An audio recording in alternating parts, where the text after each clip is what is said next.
TUI had reported Tuesday that despite logistical problem, India was considering sending इतना metric ton of wheat and medical aid to the Afghan people. अब यहाँ दिल नहीं जीत पा रहे हैं तो अब तालिबानियों को अनाज देंगे। ये TUI की रिपोर्ट है कि तालिबान को 50,000 मीट्रिक टन गेहूं और मेडिकल एड भेजा गया है। आपने प्रताप जी ने एक अच्छी बात बताई। मैं आपको एक खबर दे रहा हूं कि तालिबान और भारत की मीटिंग हुई है और ये तालिबान ने स्वीकारा है। इसमें आपको बताता हूं, ये खबर मैं एक बार देख लेता हूं। तालिबान ने कबूला कि रूस में भारत के अधिकारियों से हमारी मुलाकात हुई थी, ये बात कहा है। तो हो सकता है उसके ऐड का ये पूरी खबर मैं पढ़ देता हूं कि तालिबान ने पहली बार सार्वजनिक तौर पे ये स्वीकार किया है कि भारत के अधिकारियों के साथ मुलाकात हुई है। इससे पहले तालिबान से भारत के साथ बैठक के हर सवाल का तालिबान गोल गोल जवाब देता था।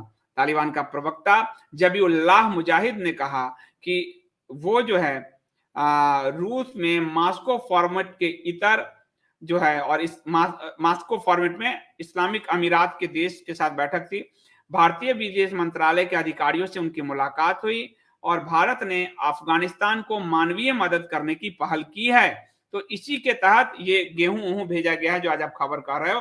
अफगानिस्तान ने जो दावा किया है वो आपको बताता हूं। अभी भारत सरकार का पक्ष आना है, ये अफगानिस्तान का दावा है, तालिबान का दावा है। जबीउल्लाह मुजाहिद ने कहा कि इस्लामिक अमीरात के प्रतिनिधियों ने बुधवार को मॉस्को में भारत के विदेश मंत्रालय के पाकिस्तान, अफगानिस्तान, ईरान डिवीजन के संयुक्त सचिव जेपी सिंह से मुलाकात कराई।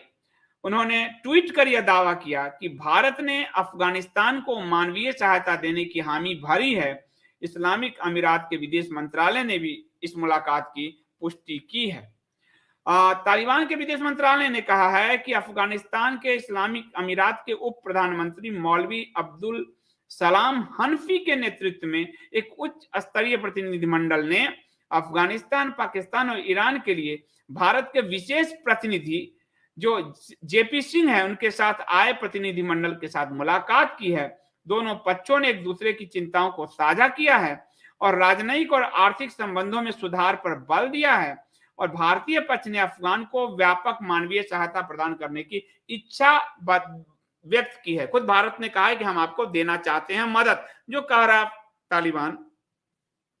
आपको ध्यान होगा कि मॉस्को फॉर्मेट में भारत, चीन, पाकिस्तान सहित दुनिया के 10 देश शामिल हैं और इस बैठक में रूसी विदेश मंत्री सर्गेई लावरोव ने तालिबान को सीधी चेतावनी दी थी कि प्रवासियों के शक्ल में आतंकवाद और ड्रग्स पड़ोसी देश में ना फैलाएं। तो आपको मैंने आज जो बॉलीवुड बताया वो भी पुष्टि हो गई और आतंकवाद जो कश्मीर में फैल रहा है वो भी पुष्टि हो गई। और ये पुष्टि हो गई रूसी विदेश मंत्री सर्गेई लावरोव के इस बयान से, जो मॉस्को फॉर्मेट में उन्होंने कहा कि आतंकवाद और ड्रग पड़ोसी देश में फैल सकते हैं, इसको आप रोकिए। और उन्होंने तालिबान को नसीहत देते हुए कहा कि अफगानिस्तान की जमीन का इस्तेमाल पड़ोसी देशों के विरुद्ध ना हो।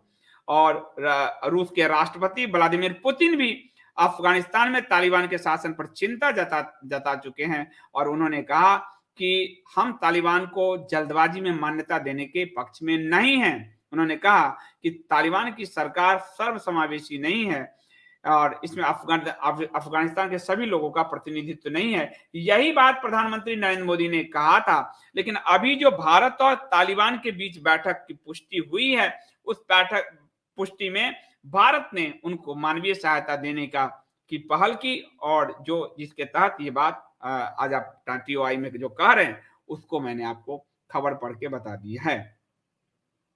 तो ये है। अब देखते हैं, ये विदेश मंत्रालय का मुद्दा है, देखते हैं इसमें क्या होता है। लेकिन हाँ, भारत सहायता दे रहा है, ये तालिबान की तरफ से दावा किया गया है, पुष्टि की गई है और उन्होंने भारत के प्रतिनिधि से मुलाकात की है, इसकी भी पुष्टि हुई है मॉस्को में। सुभाष ए महाजन जी, बहुत धन्यवाद आपका। संदीप जी, मेरे घर में भी लाइब्रेरी है, 2000 पुस्तकें हैं, आध्यात्मिक पुस्तकें, ऐतिहासिक पुस्तकें, हिंदी में आपकी पुस्तकें रखी है, रोज 3 घंटे पढ़ता हूँ। सुभाष जी, आपका मैं हृदय से धन्यवाद करता हूँ और मैं आपसे अनुरोध भी कर रहा हूँ कि आप सप्ताह में 1 दिन आसपास के बच्चों को सनातन के बुजुर्गों को भी उनको बैठाकर सनातन के बारे में बताइए, भारत के इतिहास के बारे में बताइए। हमें इसे संक्रामक बनाना है, बहुत तेजी से फैलाना है, तब जाकर हम ये युद्ध जीत पाएंगे। बहुत आवश्यक है। और आपके पास माता सरस्वती, माता लक्ष्मी की कृपा है कि आपके पास 2000 से अधिक पुस्तकें हैं। तो हम अनुरोध है कि जिन-जिन के पास है वो खुद पढ़ें और तक हम निश्चित तौर पर हम जीत जाएंगे, पर इसके लिए प्रयास सबको करने होंगे। प्रदीप भगत जी, बहुत धन्यवाद आपका। डिप्लोमेसी अपनी जगह है, परंतु बंगाल बांग्लादेश की घटना पे सरकार क्यों चुप्पी साधी हुई है? क्या वो हिंदू हमारे अपने नहीं है? मैं आपकी दर्द से हाँ बिल्कुल 200% सहमति जताता हूं, और इसको लेकर भारत की मोदी सरकार से मेरा भी रोष है, और मैंने कई बार इनको एक्सपोज किया है कि बंगाल बांग्लादेश के मर रहे हिंदुओं पर इनकी जुबान नहीं खुलती। सवाना आजमी के टूटे टांग पे ट्वीट हो जाता है। रोहित वेमुला के लिए वो रो पड़ते हैं, और अखलाक के लिए वो गोरक्षकों को गुंडे बोल देते हैं, परंतु बंगाल और बांग्लादेश में मर रहे हिंदुओं पर रहम के दो शब्द भी नहीं फूटते। मैं आपके दर्द से अपना दर्द मिलाता हूं, प्रदीप भगत जी।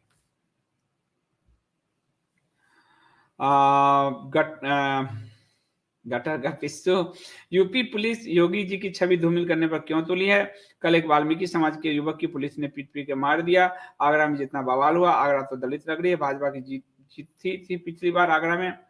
अब ये बात तो योगी जी को देखना होगा, क्योंकि बड़े पैमाने पर जो पिछली सरकार में भरा गया था जातिवादी पुलिस और ये वो ब्यूरोक्रेसी, तो अब तो 5 साल होने वाले हैं, इन पे लगाम होनी चाहिए। और योगी जी ने पिछली बार जैसे कार्रवाई की, इन पुलिस वालों के बिल्ले छीन लो।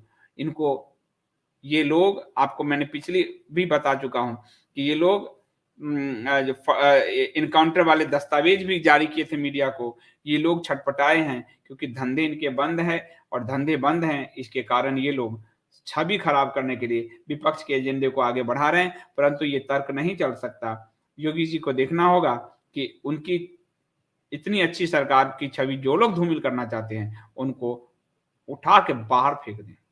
जैसे नितिन गडकरी कहते हैं कि मैंने कहा, मैं ब्यूरोक्रेसी को, अधिकारियों को कहता हूँ इसी छत से फेंक दूंगा अगर काम नहीं किया, तो इनको उठा के फेंक दो, गंग नहर में डुबा दो, जो काम नहीं करते। जी खन्ना जी कह रहे हैं हिंदू हमेशा मंदिरों को भरते हैं, पहले अब्दाली गजनी लूट लेते थे और वर्तमान में सरकारें लूट रही है। हिंदुओं को मंदिर के धन को सनातन को मौजूद करने में लगाना चाहिए। बिल्कुल सही। और अभी तो 10,000 करोड़ का जो सोना हमारे मंदिर का है उसको गलाकर तमिलनाडु की सरकार अपने अपने तिजोरी भरने की तैयारी में है। तो हम लोग बड़े मंदिरों की जगह छोटे मंदिरों में दान दें, ताकि वहां ब्राह्मण का, पंडित का, जो भी पुजारी उसका परिवार चलता है, वो पूरी व्यवस्था चलती है। बड़े मंदिरों में दान बंद कर दें। वो जो आप सोना चढ़ा रहे हो वो पैसे वो सरकार ले रही है, भगवान जी के यहाँ नहीं जा रहा। तमिलनाडु से हृदय विदारक घटना आई है कि 10,000 करोड़ के सोने को गलाकर सरकार अपने बॉन्ड बनवाएगी, और क्या क्या बनवाएगी, फलाना ढेकना, वो मैं आपको कल होगा तो बताऊंगा। नीलम अवस्थी जी कह रही हैं भारत हर जगह मानवीय सहायता भेजने में अग्रणी है। मेडागास्कर भी भेजा था, भेजता रहता है, भेजना भी चाहिए, परंतु हिंदुओं का दर्द नहीं दिख रहा है। यही दुख है, ये हमें भी दुख है नीलम जी, कि हमें बंगाल में और बांग्लादेश में राहत सामग्री हम नहीं भेज पा रहे, और हम उनके अधिकारों के लिए नहीं लड़ रहे, हम उनके अधिकारों के लिए बोल भी नहीं पा रहे। तो क्या होता है मैं क्या बताऊं, मुझे तो पीड़ा होती है बहुत तेज, और आपकी बात की, आपकी पीड़ा से मैं सहमति जताता हूं। अभिनय कर रहे हैं संजीव जी, योगी जी खुद पिछड़े हुए दलितों के सम्मेलन में जा रहे हैं, जातिवाद क्यों बढ़ावा दे रहे हैं? ये राजनीति है। आप तो जानते हो कि यहाँ क्या चल रहा है अभी फिलहाल, पिछड़ावाद और ये बात वो बात। तो वहां पे 2 मिनट में कह दिया जाएगा योगी जी सम्मान नहीं करते तो वो उधर वोट कर देंगे। तो जिसकी वाली स्थिति है, इसलिए योगी जी जा रहे हैं। प्रशासन में वो जाति नहीं करते, पर राजनीति में जाति तो एक सर्व स्वीकार्य सत्य बन चुका है। इसको तो मोदी सरकार तो अपने मंत्रियों को ओबीसी मंत्री कहती है। तो और कांग्रेस का आप देख लो, दलित भीम मीम करके दलितों के लिए, और दलित जो मारे गए राजस्थान में उस पर चुप्पी, और यहाँ नटंकी चलती है। तो ये तो भारत की राजनीति का एक ऐसा दुःस्वप्न बन गया है संविधान, जिसने जाति को और दृढ़ किया, और वो भारत को कभी भी चैन से जीने नहीं देगा, आगे बढ़ने नहीं देगा। सुबोध शुक्ला जी कह रहे हैं बीजेपी को लगता है कि उत्तर प्रदेश आसानी से जीत लेगा, नेता सरपंच और बाकी कोई काम नहीं कर रहा। ये बात भी ठीक कह रहे हैं ये, तो ये बात ध्यान देने की आवश्यकता है कि हमें योगी जी को 300 से पार जिताना है, परंतु सरपंच नेता ये सब काम करें, इनकी एक आदमी काम करे और बाकी मौज करे, ये नहीं चलना चाहिए। पर ये आज की राजनीति का ये भी एक सत्य बनता जा रहा है।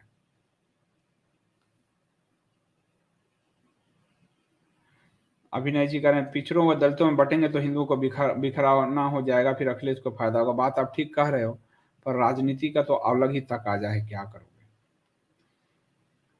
नीलम जी कह रहे हैं संदीप जी आज का मैंने पंगा लेना शुरू कर दिया है, मंदिर जाते हैं वहां पर कुछ मुद्दों पर रोज बोलते हैं, कल तो सरस्वती जी को लेकर गलतफहमी दूर करने का। बहुत बढ़िया, ये है। और जब माताएं बोलेंगी तो कोई कुछ बोल नहीं सकता, खड़ा होकर सुनेगा। ये है सनातन। और मुझे बहुत प्रसन्नता है कि इंडिया स्पीक्स डेली के जो भी स्नेही जन हैं, वो लोग नया नया प्रयास कर रहे हैं, और मैं सब नतमस्तक हूं। हमें यही प्रयास करने की आवश्यकता है। अभी एक भाई पूछ रहे थे कि आप जर्नी विद संदीप देव जल्दी शुरू करो, सोमवार से शुरू हो जाएगा। कल परसों मैं ऑफिस जाऊंगा, शायद कल या परसों में तो टूट जाएगा, तो फिर सोमवार से मैं शुरू करूंगा, आदि शंकर की श्रृंखला को शुरू करूंगा। तो बिल्कुल नीलम जी मंदिर में बोलिए, और ये बहुत आवश्यक है।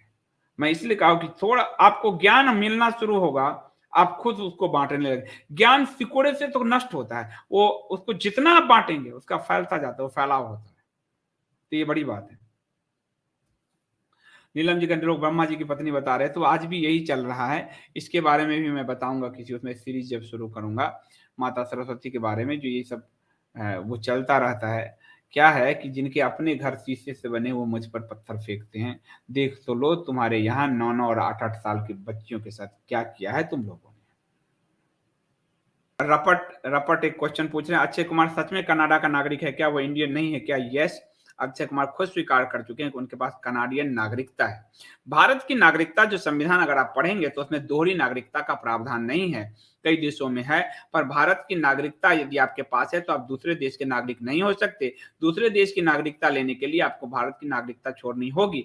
अक्षय कुमार ने भारत की नागरिकता को छोड़कर कनाडा की नागरिकता ली। बाद में बहुत बार आलोचना होने पर उन्होंने कहा कि हम टैक्स यहाँ देते हैं, तो काम यहाँ करते हो तो टैक्स क्या दोगे, अमेरिका में दोगे?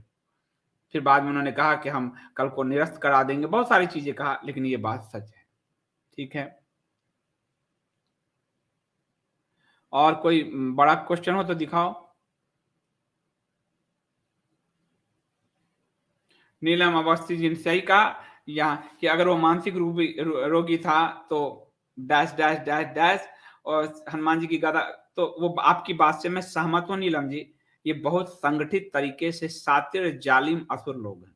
आपको मैं एक बड़ी अच्छी किताब पढ़ रहा हूं आजकल, और कैसे भारत का विभाजन हुआ उस जमाने में, ब्रह्मा जी ने कैसे विभाजन किया, वेदों में है। और असुर कौन लोग थे, वो कौन हमारे, वो तो आप जानते हो, द्वितीय अदिति की संतान, ये सब तो आप जानते ही हो। पर असुर को कौन सा प्रदेश दिया गया? आज का असुरानंद असुर प्रदेश सब जो है वो हमारा असुर प्रदेश था।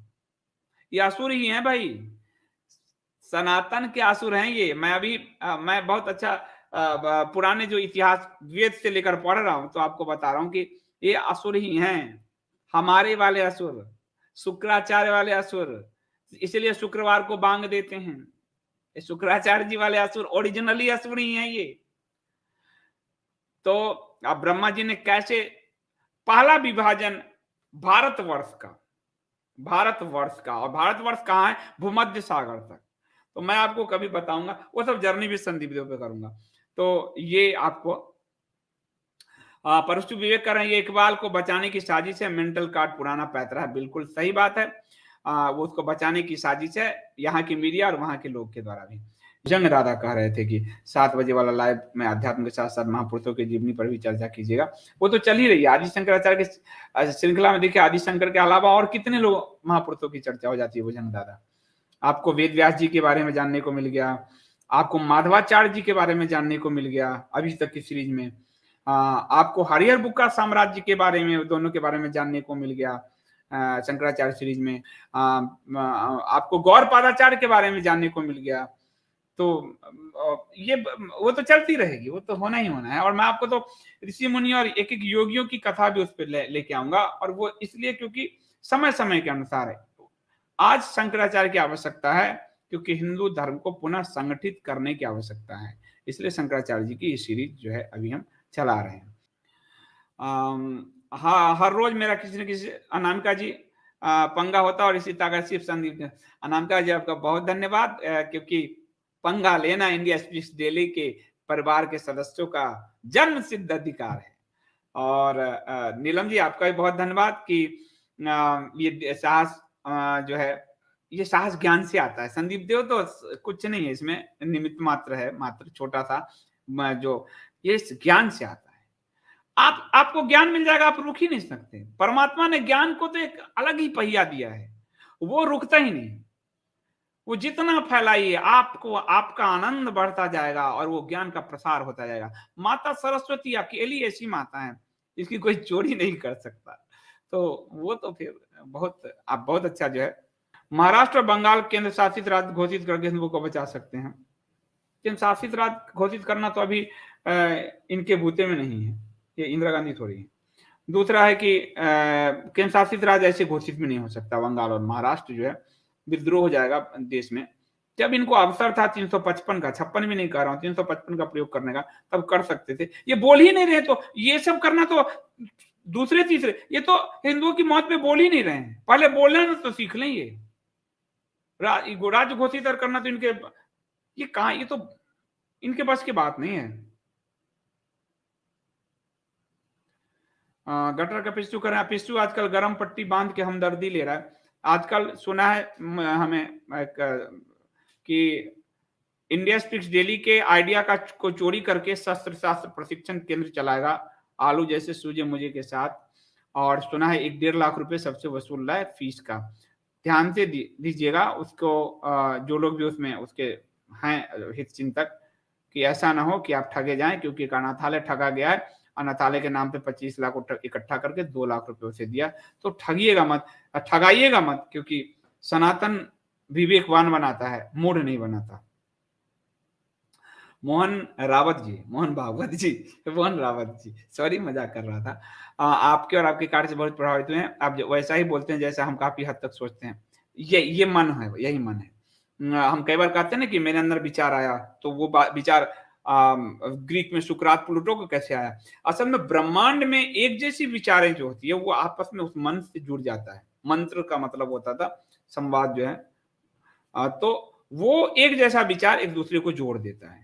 ये हमारे इसमें भी सनातन का मैं पूरा बताऊंगा। मैं आजकल बहुत पढ़ रहा हूँ, मुझे बहुत आनंद आ रहा है। मन कर रहा है ये सब बंद करके मैं पढ़ता रहूं, पर वो कर नहीं सकता क्योंकि ज्ञान तो बढ़ाने से बढ़ता है। तो इस वजह से बुद्ध धर्म वाले हिंदुओं को कितनी गाली देते हैं, उन्हीं को कल बिठा के कल उनकी आराधना कर। चलो जाने दो इनका, क्योंकि बौद्ध धर्म वाले नव बौद्ध हमें गाली देते हैं। बौद्ध धर्म भारत का ही धर्म है, बौद्ध जैन सिख, तो उनके प्रति भी हम संवेदना रखें। नव बौद्ध जो हैं गाली गलौज वाले हैं, नव बौद्ध बहुत गंदे गाली वाले हैं, बहुत गंदे, मतलब। लेकिन भगवान बुद्ध को हमने अवतार माना है, तो उनके जीवन से हमें सीखना चाहिए। अनामिका जी, जब आपने अवधेशानंद जी की बात की तो मुझे अपने पर गर्व हो गया, लगा कि मैं थोड़ा ज्ञान हूं, क्योंकि मैं उनको बहुत पहले से सुनती हूँ। Thank you. तो यही होता है, स्वयं पे गर्व होना सबसे सुंदर बात है। स्वयं की यात्रा करना ही सबसे सुंदर बात है। स्वयं की यात्रा ही परमात्मा की यात्रा है। परमात्मा की यात्रा के लिए कोई सीढ़ी नहीं लगा है। और स्वयं पे गर्व होना यानी स्वाभिमान की बात है। तो अनामिका जी, आपके अंदर सुंदर सा स्वाभिमान प्रस्फुटित हुआ, आपका अभिनंदन करते हैं। और अवधेशानंद जी बहुत अच्छा बोलते हैं, लिखते हैं, अध्यात्म से और जूनागढ़ के पीठाधीश्वर हैं। और सबसे बड़ी बात है कि यति नरसिम्हानंद जी को उन्होंने उसी विचार से स्वीकार किया है जो वो हर टिड्डों पे बोलते हैं। उन्होंने कहा कि अब बदलाव का समय है, अब सिर्फ अध्यात्म नहीं, अध्यात्म के साथ साथ शौर्य का समय है। यानी जो मैं इंडिया स्पीक्स डेली कहता है, शस्त्र शास्त्र प्रशिक्षण। और इसीलिए उस विचार के साथ वो महामंडलेश्वर बनाकर लाए हैं। मैंने आपको कहा ना कि बहुत कुछ होने वाला है, अभी नहीं बताऊँगा, धीरे-धीरे आपको आपको इंडिया स्पीक्स डेली से जुड़े होने का भी गर्व होगा बहुत कि बहुत सारी चीज़ें आपको पहले से पता रहती है औरों के मुकाबले, तो वो भी आपको भविष्य में बताऊँगा। कुछ चीज़ें हो रही है, भविष्य में बताऊँगा। हाँ, अभिनय जी सही बात है, बॉलीवुड वाले तो नशेड़ी, गजेड़ी सब हथियार वाले सब हैं ही, तो आपने ठीक कहा। तो मैं अब इसको समाप्त करता हूँ।